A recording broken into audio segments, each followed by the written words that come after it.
साहित्य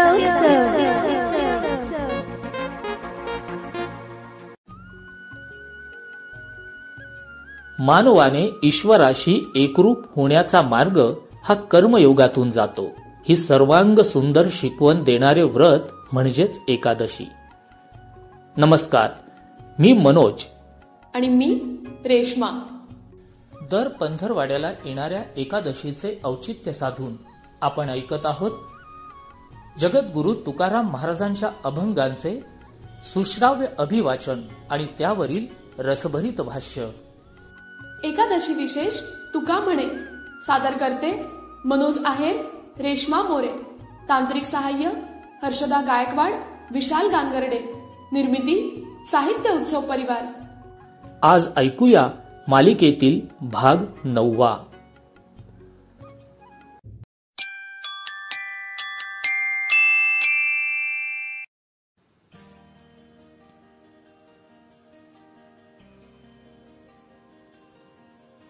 रामकृष्ण हरी. आज कार्तिक मासातल्या कृष्ण पक्षातली उत्पत्ती एकादशी. ब्रह्मवैवर्त पुराण किंवा इतरही अनेक पुराणांमध्ये या एकादशी संदर्भातल्या विविध कथा आपल्याला सापडतात. त्यातलीच एक सुप्रसिद्ध कथा अशी की कार्त्यवीर्य सहस्त्रार्जुन नावाचा राजा, की ज्या राजाने एका युद्धात रावणाला सुद्धा कैद केलं होतं. तर या राजाने इक्ष्वाकू कुळातल्या पद्मिनी या राजकन्येशी विवाह केला आणि त्यांचा संसार अतिशय सुखासमाधानात सुरू होता. त्यांचं राज्यही सुरळीत सुरू होतं. राज्यकारभार उत्तम होता. राजा अतिशय पराक्रमी, गुणवान, पुण्यशील, धनवान असा होता.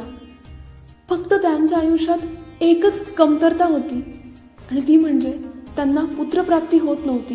राज्याला वारस मिळत नव्हता. ब्रह्मशिष्य असलेल्या नारदांनी एक दिवस या कार्त्यवीर्य राजाला कार्तिक कृष्ण एकादशी व्रताचं महत्व सांगितलं आणि या राजाने एका पर्वतावर जाऊन तपश्चर्या करण्याचा निर्णय घेतला. तेव्हा राणी पद्मिनी सुद्धा हट्टाने राजासोबत गेली आणि ही तपश्चर्या दोघांनी मिळून पूर्ण केली.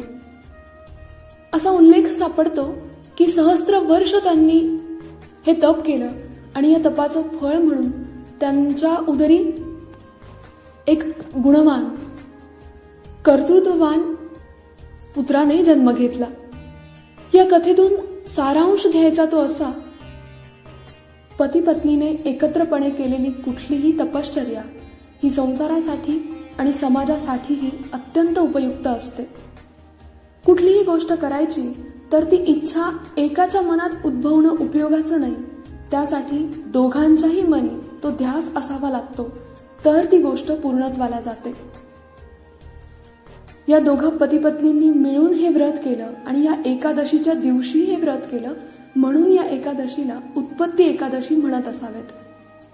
आपण जर अतिशय डोळसपणे बघितलं तर या मागची जी एकादशी होती, प्रबोधिनी एकादशी, त्या एकादशी पासून आपल्याकडे विवाह मुहूर्तांना सुरुवात होते. तुळशीचं लग्न होतं आणि त्यानंतर सगळीकडे वधूवरांच्या विवाहाची घाई संपूर्ण भारतभर आपल्याला पाहायला मिळते. आणि या विवाहानंतरची पुढची संसारातली सगळ्यात महत्वाची पायरी म्हणजे पुत्रप्राप्ती, की ज्याला आपण उत्पत्ती म्हणू शकतो. उत्पत्तीतून सृष्टी पुन्हा पुन्हा निर्माण होते, प्रसरण पावते, तिचं फलन फुलन होतं. हा भावार्थ जर लक्षात घेतला तर पती पत्नीचं एकत्र येणं म्हणजेच त्यांनी परस्परांना समर्पण देणं असा अर्थबोध आपल्याला सहज होऊ शकतो. आणि हेच या एकादशीचं खरं सांगणं आहे. पती पत्नीने एकत्रपणे प्रजनन किंवा पुढची गुणवान पिढी घडवणं या अर्थाचा बोध ही एकादशी आपल्याला करून देते. श्रोतेहो, या सोबतच ऐकूयात, समजून घेऊयात संतश्रेष्ठ जगद्गुरु तुकाराम महाराजांनी रचलेला 4 चरणांचा हा सुमधुर अभंग. विष्णुमय जग वैष्णवांचा धर्म, भेदा भेद भ्रम अमंगळ. ऐकाजी तुम्ही भक्त भागवत, कराल ते हित सत्य करा. कुण्याही जीवाचा न घडो मत्सर, वर्म सर्वेश्वर पूजनाचे. तुका म्हणे एका देहाचे अवयव, सुख दुःख जीवा भोग पावे. जगद्गुरु संत तुकाराम महाराजांचा हा अभंग एकीकडे धर्माच्या अतिरेकाने मानवात निर्माण झालेला भेद आणि दुसरीकडे मानवी एकात्मता थेट ईश्वराशी कशी जोडली जाते या दोन्ही गोष्टींवर दृष्टिक्षेप टाकतो. खरं तर धर्म उपासना ही मानवाला उच्चतम पातळीवर पोहोचवण्यासाठी अतिशय महत्वाची आणि तितकीच प्राचीन सुद्धा. या धर्म संकल्पनेमुळेच मानवी समाज एकसंध झाला, भक्ती मार्गाला लागला, त्याचा विवेक जागा झाला. सगळ्याच धर्म संप्रदायांनी कमी अधिक प्रमाणात एकात्मतेचा संदेश दिलेला. आपण एकाच ईश्वराची लेकरे आहोत हा तर सगळ्यांचा सांगावा. पण तरी सुद्धा वेगवेगळ्या उपासना पद्धतींमुळे माणूस धर्म आचरण करता करता इतका अतिरेकी झाला की तो परस्परांपासून दुरावला गेला.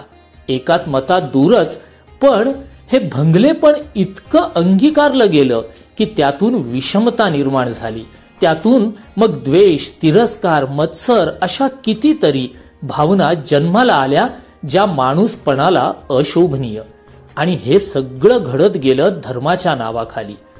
तुकाराम महाराज आपल्याला सांगतात की सबंध जग विष्णुमय आहे, म्हणजेच चराचरात इथल्या कणाकणात ईश्वर वसलेला आहे.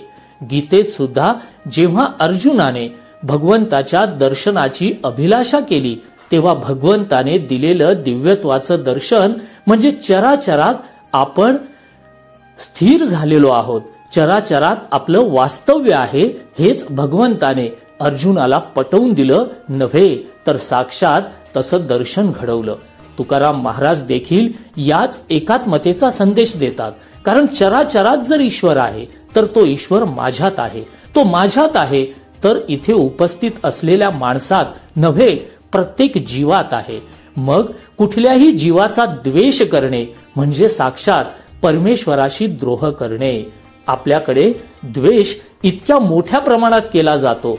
एरवी कुठल्याही क्षेत्रात तो कमी अधिक प्रमाणात असेल, पण धर्माच्या नावाखाली अंगीकारल्या जाणाऱ्या व्रतांमध्ये हा दोष किंवा हा द्वेष अधिक मोठ्या प्रमाणात आढळून येतो. आणि या द्वेषामुळेच मग उभे राहतात नको नको ते धर्माच्या नावाखालचे युद्ध. त्याला नाव काहीही द्या, पण धर्माच्या नावाखाली सुरू असलेल्या या युद्धांमुळे माणूस पण भंगत चालले, खचत चालले आणि सामाजिक संरचना जी सौहार्दावर उभी राहायला हवी ती सुद्धा ढासळत चालली. तुकोबांना हे अजिबात मान्य नाही. ज्याप्रमाणे आपल्या शरीराचा एखादा अवयव दुखावला गेला, त्याला इजा झाली, तर ती इजा संपूर्ण देहाला, आपल्या मनाला आणि आत्म्याला होते. त्याचप्रमाणे ईश्वराचा अंश जर प्रत्येक चरात आहे आणि एखाद्या जीवाचा आपण द्वेष केला, त्याला इजा पोहोचवली, दुखवलं, तर साक्षात ते भगवंताला दुखवल्यासारखं आहे. हे आपल्या दृष्टांतातून तुकाराम महाराज पटवून देतात. तुकोबांचा हा अभंग म्हणजे मानवी एकात्मतेचं मूल्य प्रस्थापित करणं किती गरजेचं आहे हे पटवून देणारा. 300-350 वर्षांपूर्वी त्यांनी केलेला विचार कदाचित त्या काळाला सुसंगत असेल, पण 21व्या शतकात आधुनिकतेचा कास धरणारे, स्वतःला मॉडर्न सोसायटीचा भाग म्हणून घेणारे मानवी समूह सुद्धा तुकोबांचा हा अभंग ऐकतील तर नक्कीच त्यांचा उद्धार होईल असं आपण खात्रीने म्हणू शकतो. तुकारामांचा अभंग म्हणजे प्रबोधनाची खरी वाट, प्रबोधनाची यात्रा, परिवर्तन आणि जनजागृतीचे खरे अभियान. म्हणूनच त्यांचे अभंग ऐकावे, त्याचे श्रवण मनन चिंतन करावे आणि शक्य तेवढे त्यांचा अंगीकारही करावा. याच हेतूने आपण भेटणार आहोत तुकोबांच्या नव्या अभंगासह. तोपर्यंत मी मनोज रेशमा सोबत आपला निरोप घेतोय. नमस्कार.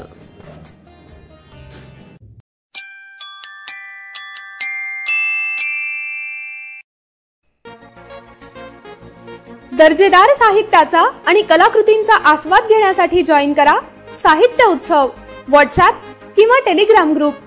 जॉईन करण्यासाठी संपर्क करा 98 81 60 20 25 या क्रमांकावर. संपर्क क्रमांक पुन्हा एकदा 9881 60 20 25. साहित्य उत्सव हे यूट्यूब चॅनल आजच सबस्क्राईब करा. साहित्य उत्सवच्या फेसबुक पेजला जरूर भेट द्या.